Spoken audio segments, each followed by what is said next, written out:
ታዲያ አታዝንለትም?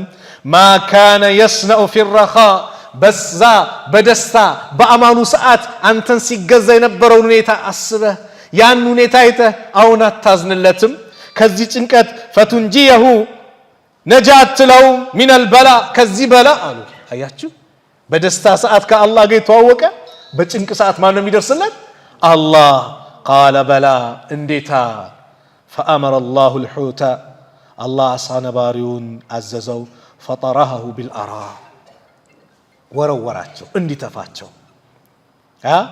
ይህንን ታሪክ ነው እንግዲህ አላህ ስብሓንሁ ወተዓላ ዱዓቸውን ተቀበለ።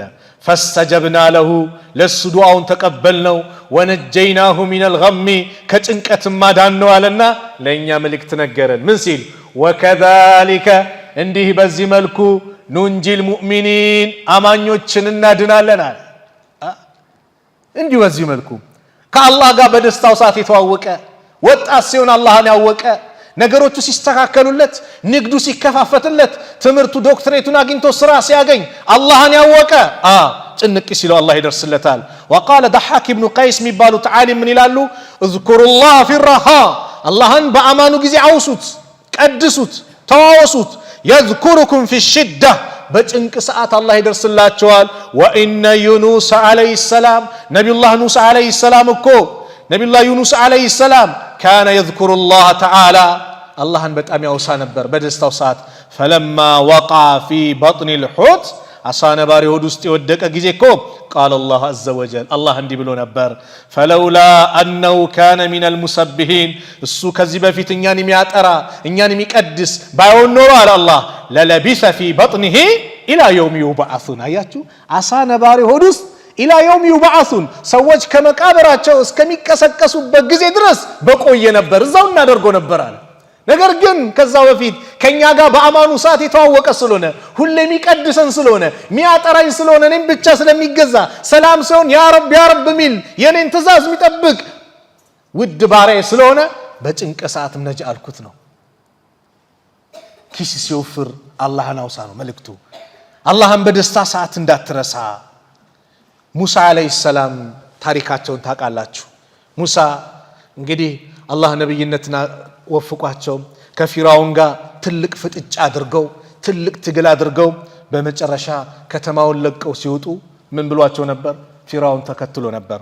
ፈለማ ተራ አልጀምዓኒ ሁለቱ ጭፍሮች በተያዩ ጊዜ ቃለ አስሓቡ ሙሳ የሙሳ ጓዶችም የሙሳ ተከታዮች አሉ ኢና ለሙድረኩን እኛ እኮ የሚደረስብን ሆነን ፊራውን እኮ የፊራውን ሰዎች ደረሱብናል።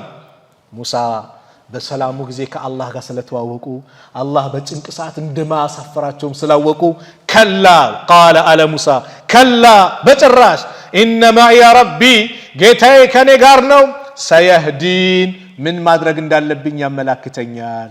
አያሳፍርማ? አዎ ወላሂ አላህ አያሳፍርም ወንድሜ።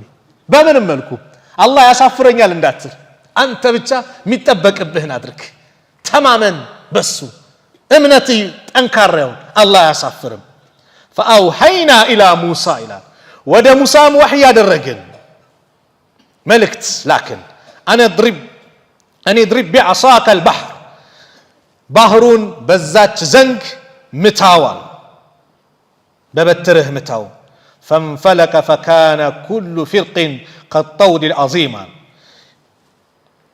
ይሄ ባህሩን ሲመቱትም ባህሩ ጋራ ሆኖ ልክ በቃ እንደ ተራራ ነገር ጋራ ሆኖ ድልድይ ሆኖ ክፍትፍት አለ ተከፋፍሎ ማለት ነው። ወደ 12 ነገዶች ነበሩ ጎሳዎች ነበሩ ይባላል። በሱ ማለፍ ጀመሩ። ወአዝለፍና ثم الآخرين አለ እነዚያንም ዘንድ ሌሎችን አቀረብን አለ። ቀረቡባቸው። ፊራውን ምን አለ? ይሄ እኮ የተከፈተው ለኔ ነው አያችሁ እያለ ወደ ኋላ ይላል። እሱ ግን ፈሪ ነው። ህዝቦችን ሂዱ ግቡ ይላቸዋል። ዋላ መላይካው ሴት ፈረስ ይዞ መጣ። የፊራውን ወንድ ነበረ። ብዙ ጊዜ ወንድ ያው ሴትን ይከተላል። ተከተለ ገባ። ሁሉም እንደገቡ ሲረጋገጥ አላህ Subhanahu Wa Ta'ala መልሰህ ምን አልበላቸው በል ያንን ባህሩን መልሰህ በበትርህ ምታው አላቸው። ልክ ሲመቱት ወደ ምን ተቀየረ? ወደ ባህርነት። አላህ ምን አለ? ወአንጀይና ሙሳ ወመን መዐሁ አጅመዒን ሙሳንም ከእርሱ ጋር ያሉትንም ሁሉንም ነጃ አልን። ثم أغرقنا